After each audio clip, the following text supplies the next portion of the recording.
About 5 years ago, during the humble beginnings of this small YouTube channel, I made a video where I cooked a backstrap. The video absolutely blew up, and to this day it is still the most popular video on the channel, and it keeps the lights on at Gemini Ridge Outdoors. If you have not checked out that video, I highly suggest you do so because it is absolutely delicious, but this recipe might be better. There's not much difference in terms of the overall recipe. You're just going to need a little bit more time and a little bit more equipment. If you have not guessed it by now, we are smoking a venison backstrap. Let's cook. So the first thing you're going to do before smoking a backstrap is go kill a deer. And as soon as I press send, this one popped out.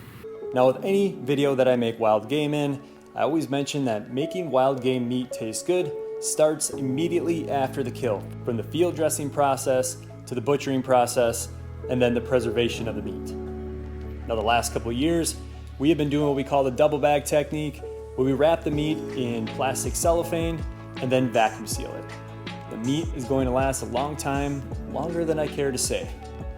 When it comes to cooking a backstrap, I always like to label which section of the backstrap it is, whether it's the top cut, the center cut, or the part next to the neck, just for cooking purposes to provide uniformity while throwing it on the smoker. And now, let's check out the meat.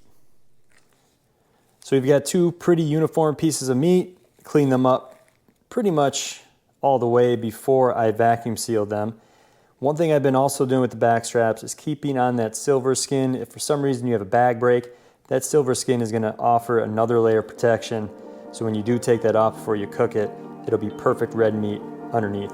So we're going to go ahead and clean these bad boys up really quick, take that silver skin off, and then we'll get to the dry rub.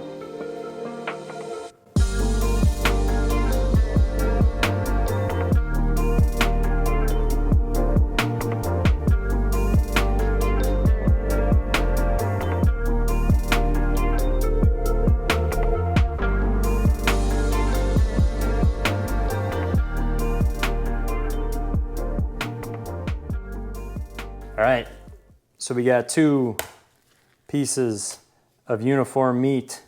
We want them to be done at the same time because this is a neck piece. I did keep that tender piece on the side. It does have a little bit of a seam in there. Typically I will take that out because I want these to get done at the same time.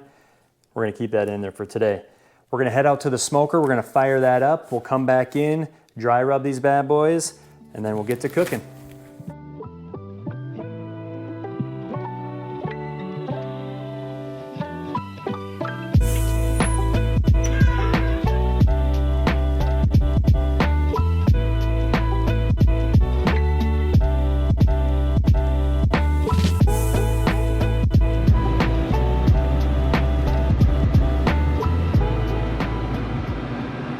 Right, if you watched that last video that I made a couple years ago, I'm gonna use the same rub for that. I'll leave a link in the description below.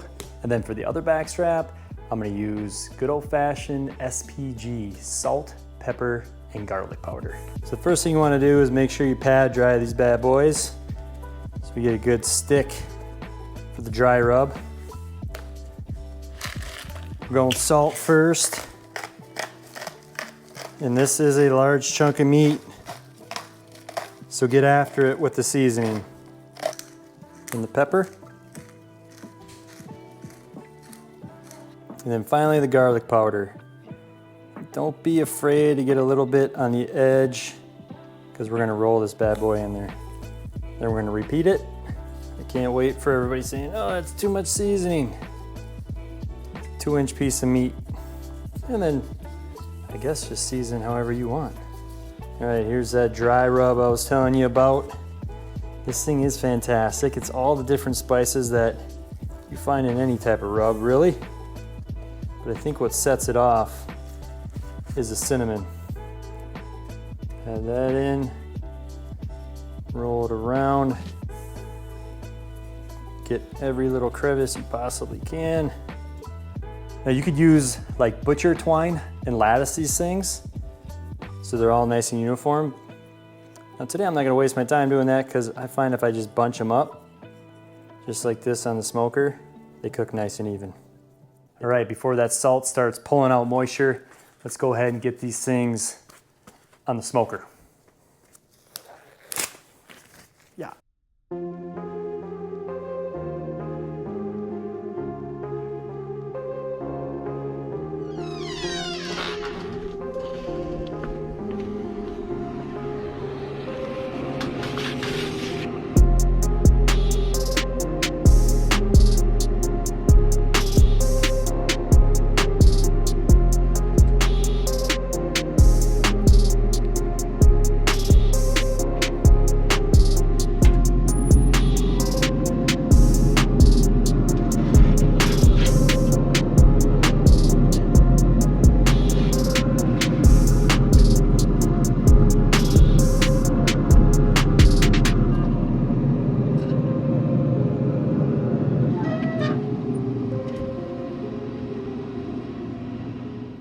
So some of you watching this video might be saying, Jesse, I don't have a smoker. Well, don't turn it off yet. I'm here to tell you this recipe should make you buy a smoker.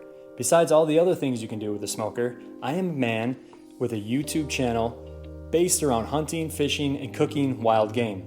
And I didn't have a smoker until a year and a half ago. And I kick myself every day because I wish I would have bought it much sooner. This RecTech smoker is so easy to use. You literally cannot screw this up. You control the temperature through the use of your phone. Today we're gonna set the temp down at super low. We want it to hit the smoke for at least a couple hours. If you wanna turn it up at the end to finish it off, just watch your temperature. I am not going to do that. This thing is going to be a slow climb. You might get a degree or two at the end, but you're not gonna overcook this as long as you pay attention to the app. We're gonna go 125 for one piece of meat, that's mine, and 130 for the wife and kids. Do not overcook this thing. There's a fine line between good venison and bad venison, and if you want the bad stuff, just overcook it. All right, our back straps are nearing completion. You are almost there. So before you pull the back straps, go ahead, grab a pan and heat up some oil over medium-high to high heat. Once you take the back straps off the smoker, put them on the pan and pan sear them on all sides, including the edges.